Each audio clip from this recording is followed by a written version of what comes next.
Good morning. Thank you for attending the public hearing. We are here for House File 2739. Each speaker will receive 2 minutes to speak. Please state your name and who you represent. My clerk Rebecca, will be keeping track of the time. She'll be holding a yellow card up at 15 seconds and and a red card up to stop. When we've exhausted our list of speakers, the public hearing will be over. Let's go ahead and get started.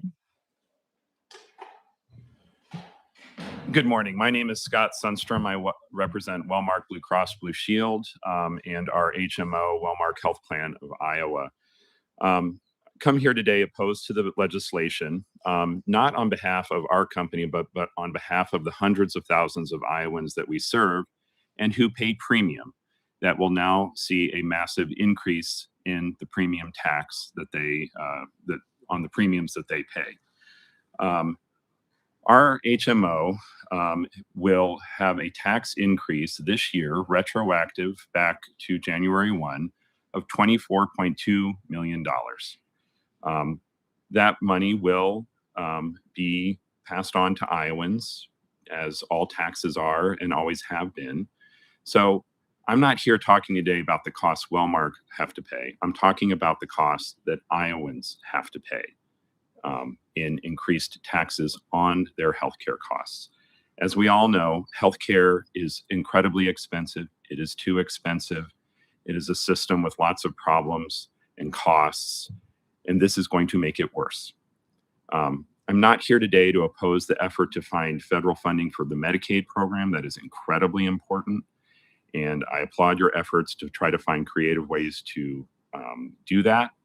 But I am very concerned about the impact that this is going to have on hundreds of thousands of Iowans who use our company's HMO for their health care. We estimate that it will be somewhere in the neighborhood of $115, give or take, per person, per covered life in increased taxes this year. So for a family of 4, that's nearly $500 in taxes that they did not expect before the year began. We're looking for solutions. We'd love to find ways to work through this. We understand that the federal laws and regulations around this are very complicated, but we are committed to working together with you to find a solution. Thank you. Right. Thank you for the chance to speak today. My name is Matt Chapman. I'm from Waukee and representing myself and my peers and against this bill. My concern is that Senate File 2422, which prohibits the next governor from choosing a private option for Medicaid, will leave us nothing if the MCOs leave. Folks who have serious health challenges depend on Medicaid for daily living. They would get hurt the most. A lot of older folks whose bodies are broken after years of manual labor for little compensation rely on Medicaid. To transfer Medicaid dollars to those we already enrich is wrong. If MCOs stay with increased taxation, would they use denial of care to make it up? In 10 years, there has been a 900% increase in illegal denial of care. Iowans pay $2 billion a year to the MCOs and receive less care. 2026 estimates put Medicaid at a $68 million deficit, 27, almost a $200 million deficit. I watch floor debates and I encourage Iowans of every party to do the same because when those claims were shared, those supporting SF 2422 didn't dispute them.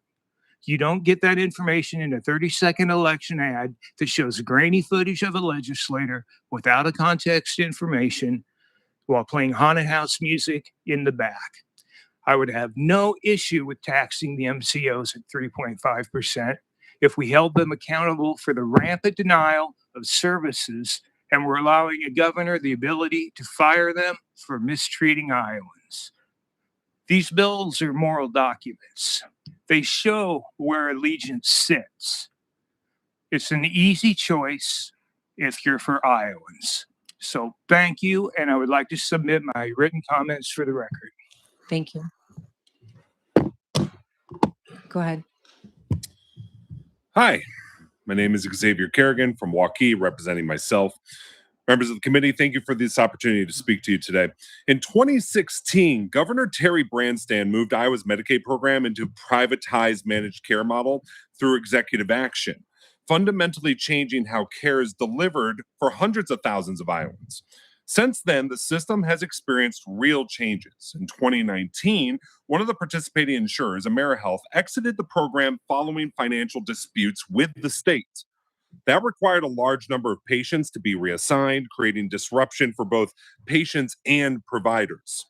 Healthcare providers, particularly rural hospitals, have also raised concerns. The Iowa Hospital Association has reported delayed payments, administrative complexity, and uncertainty around reimbursements under the managed care system.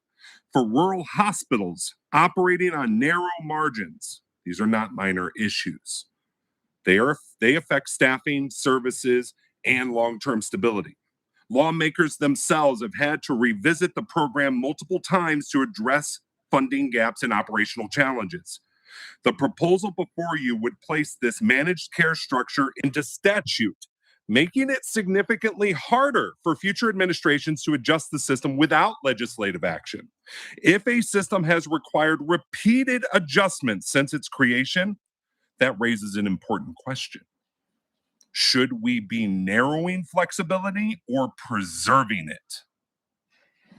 Medicaid serves some of the most vulnerable Iowans. Any system delivering that care should be stable, transparent, and adaptable when improvement is needed. And when a system has shown signs of strain, the responsible course is not to lock it in place, but to ensure we retain the ability to improve it. Thank you. Thank you. Go ahead. Good morning. I'm Insurance Commissioner Doug Ullman. I was asked to come over and to provide some technical information with regards to this legislation. Back in 2023, the legislature enacted measures that lowered insurance premium tax from 1% to 0.9% over the span of 4 years, concluding in the calendar year of 2027. Under this bill, the bill before this group, on health maintenance organizations, that increase will temporarily be set for 9 months and then reduced to 0.95%.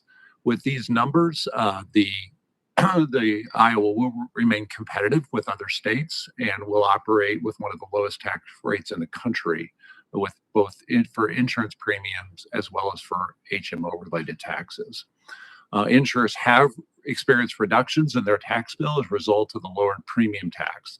The tax rate HMOs will be paying after October 1st of 2026 will be the same tax rate that they paid in calendar year 2025. I have been advised that the HMO tax change will impact roughly 28% of Wellmark's business. Others have suggested that the idea that the costs associated with this tax will be spread to Iowans and other businesses operating in Iowa. The tax in this bill applies to the HMO directly and does not directly apply to Iowans or Iowa businesses. If the costs associated with this tax are passed to business customers, that will be within the business decision of the HMOs. Under current law, the divisions and the actuarial review process that we undertake, these expenses cannot be added to any rates in the individual or small group market in this calendar year. Obviously, there will be costs that are spread and may be spread in other aspects of the business. Thank you. Thank you. Go ahead. Good morning, members of the committee. Pleasure to be here. My name is JD Davis. I'm with the Iowa Association of Business and Industry. And you have before you a two-part bill. It's an appropriation and it's a Ways and Means bill. First to the appropriation, I want to say thank you. There is a $296 million appropriation here that it continues to couple Iowa on a rolling conformity basis with changes in the One Big Beautiful Bill Act, which means lower taxes on tips, lower taxes on overtime, permanent treatment for some of the things that businesses do.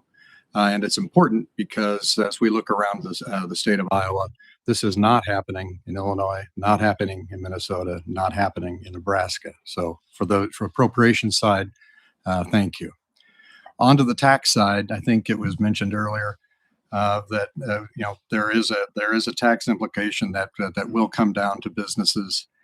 It's real simple in my thinking. If there's a barbering tax, we know haircuts are more expensive. That's just the way that it works. The way it works on the public side, on the Medicaid side, you have a 3.5% tax increase, and those providers get it back from their customers. Their customers is the Medicaid system. On the private side, you have a 3.5% tax, and the providers are going to get it back from their customers. That's just understood. What we also understand in our research is that this is constrained by state law and by contract law. So under the state law, just as the commissioner said, it would be a business decision on the insurer to determine that they're going to go and seek recovery. It's also a matter of contract law that they've anticipated this type of event, and in each contract, they can make up this loss through tax payments in real time with the programs they administer. So thank you. Thank you. Please go ahead. Nate Risto, Iowa Taxpayers Association. We are registered opposed to House File 2739. Appreciate the opportunity to address everyone this morning. I want to talk on the appropriation side of things about why we are here.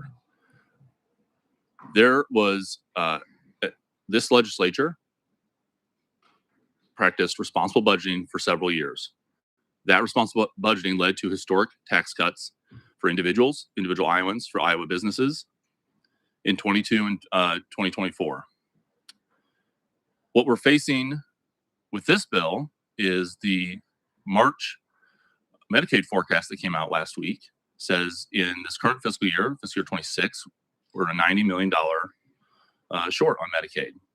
That's less than 1% of our general fund budget. That seems to be something that we could budget and account for. After the 2022 tax cuts, that fiscal year 23 budget only increased spending 1% over the previous year. However, in the two budgets since the 2024 tax cuts, the budget has increased 4.74%, and last year, 5.34% over the prior year. A diversion from responsible budgeting has led us to a point where making up less than 1% of our overall budget in order to cover additional costs in Medicaid apparently requires a tax increase on Iowans and Iowa businesses. Medicaid is short $167.5 million according to the recent forecast in fiscal year 27. That also is only 1.77% of fiscal year 26's general fund budget. Again, responsible budgeting, keeping things under 2%, we should be able to account for that. Thank you. Thank you. Good morning. My name is Matt McKinney. I'm here on behalf of the Federation of Iowa Insurers. We are the trade association for life and health insurance companies in Iowa. We're very concerned about the bill. We are opposed to the bill. Appreciate the opportunity to address the committee this morning. First, I want to make clear the Federation of Iowa Insurers is not interested in interfering with the ability of the state of Iowa to pull down additional federal dollars. Our concern is that if the state is going to do that, that you do it in a manner that does not increase the costs to those who are not involved in the Medicaid program. Don't do it at the expense of and to the cost of the plans in Iowa that are not involved with Medicaid, that are not set Medicaid policy, do not see Medicaid members, and they don't participate in the Medicaid program at all. Yet they're within the scope of this bill, and that is where our concern lies. I have heard a couple times that it appears to be downplaying the impact of the tax. It is an increase. It's an increase from 0.925 to 3.5%. My understanding, that is the highest possible rate that the state could go under the One Big Beautiful Bill. It's also retroactive, which is highly unusual. Nobody was able to plan for this. We weren't aware of it until roughly 3 or 4 weeks ago. Nobody can budget for it, and it sends a signal that this is an unpredictable climate. So my members are very concerned. The last thing I'd say is everybody talks about, well, it's going to be coming back down. It won't come back down to where it's currently at, and it won't come back down to where the law was set in 2023 at 0.90. So this is a permanent increase over time. We're concerned about the bill. Thank you. Thank you. Go ahead. Good morning. Lee Grossman, and I serve as the Iowa Medicaid Director with the Department of Health and Human Services. I'll keep my comments relatively brief. You've heard a lot of the numbers, especially reflecting the budget situation.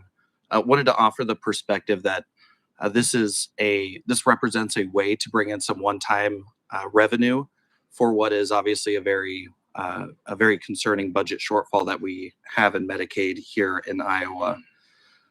This additional revenue is going to be would be about $123 million for the Medicaid program, which is obviously a significant one-time source of dollars.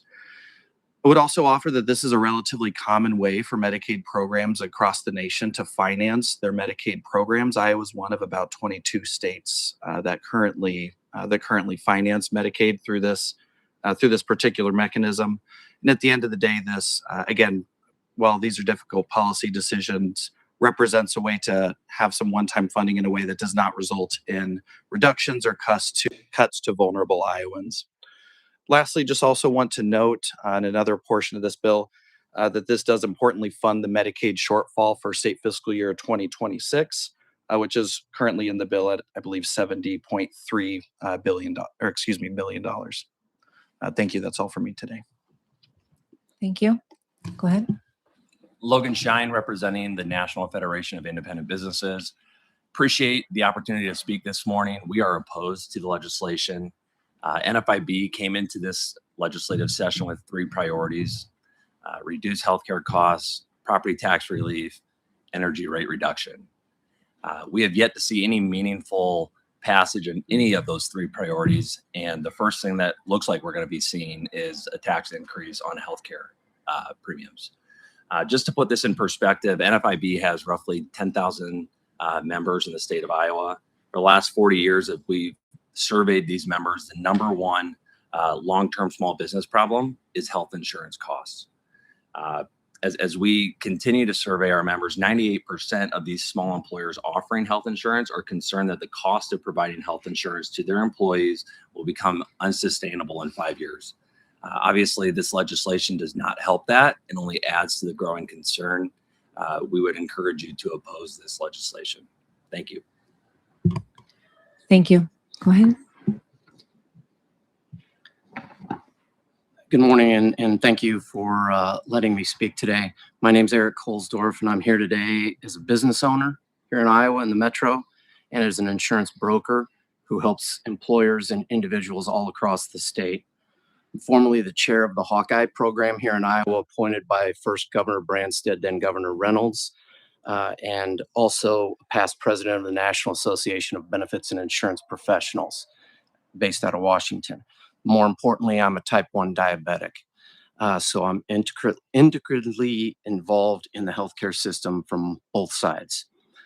This bill represents a nearly 240% tax increase on HMOs, but we know that insurance companies, HMOs, whatever, are simply a pass-through entity. So when they're taxed more, ultimately employers and individuals are taxed more. And when we're in a time of increasing healthcare costs, which is every single year and every single time, we can't afford to increase further those costs onto employers. They're going to be faced with either raising their prices to their customers and neighbors in rural Iowa, or if they're a family farm-owned, run business, cutting the benefits of their employees. But more importantly, to those employees and individuals, we can't continually go after insurance companies or premiums where it costs more already and too much. And then we're faced with either reducing our benefits, increasing deductibles and out of pockets for our users of something that is so important in their lives daily. In a time when our economy is still recovering and employers are at a breaking point of absorbing higher and higher costs on healthcare, we should not burden our families or our individuals or our businesses with new taxes. Thank you. Thank you. Go ahead. Laura Patton with Patton Insurance Benefits. I have the perspective on this tax as a small business owner and also an insurance agent that works with small businesses. Small businesses are already paying higher wages and offering benefits to help keep and attract new employees. An example of what this premium tax will actually do to groups, if you have an average 11 life group, their premium right now is $9,686 a month. This tax will increase their premium by $2,993 a year, almost $3,000 on a small business. A 4-life, very small business, their premium is $4,538 a year. Their premium would go up $1,402. My other concern is for individuals that are buying their own insurance. All the plans through the healthcare marketplace are HMOs. That's AM Better, Medica, Oscar, and Wellmark. These folks already got hit hard with the tax subsidies going down or going away completely. What happened is tax subsidies went up during COVID, and in 2026, it went back down to the pre-COVID assistance. So for an example, on a 60-year-old couple, if they make $85,000 or more, they get no tax subsidy. They're on a common plan, a gold standard plan that has a premium of $2,041. This will increase their total premium $630 a year. So this 60-year-old couple making $85,000 is paying $25,121 a year for their insurance. Some people dropped their insurance, so they couldn't do it. Other people took high deductibles. So if they move to a $7,500. Thank you. Good morning. My name is Molly Buck. I am a Wellmark customer, but I'm also a cancer survivor. I'm here to voice my strong opposition to this bill. This bill is a $238 tax hike on the health plans that Iowans like me rely on to stay alive. While this is being framed as a technical fix for Medicaid, I just want to be clear, this is a pass-through tax on private insurance holders. As a cancer survivor, I already face specialized care costs that are sky high. And I'm already being squeezed at the gas pumps. I'm being squeezed at the grocery store. And now this body wants to plug a $600 million Medicaid hole by reaching into the pockets of the already insured. This is a Band-Aid for a systematic failure. This bill contains zero language for actual savings reform or accountability for private MCOs that have mismanaged our state's healthcare dollars. And instead of fixing the leak, you're asking cancer patients like me, type 1 diabetics, working families that already have health insurance to bail out a sinking boat. I urge you to vote no and to find a solution that doesn't balance the budget on the backs of Iowans who are already fighting for their health. Thank you. Thank you. Go ahead. Hi, I'm Terry Anderson. I'm a veteran. I live in Ankeny, Iowa. I'm the widowed father of a multiply disabled 39-year-old. He has been with the MCOs a little over a year. He's been on Medicaid most of his life. Switching over to the MCOs has been quite an experience. He's had a case manager change 3 times already since last year. We don't know from ballpark to ballpark what's, day to day, what's going to happen with it. Meanwhile, while the services don't improve, the expenses improve. We just keep getting higher costs. Why is that? You guys are going to have what is this, a tariff? Are we having another tariff? Do you know how tariffs work? That's basically what this is. So why are we doing that? You've seen them crash. You've seen them crash our country. And here we are. We're going to crash our own personal economies in the state of Iowa. I thought you guys were smarter than me. I don't know. Maybe I'm wrong. Thank you.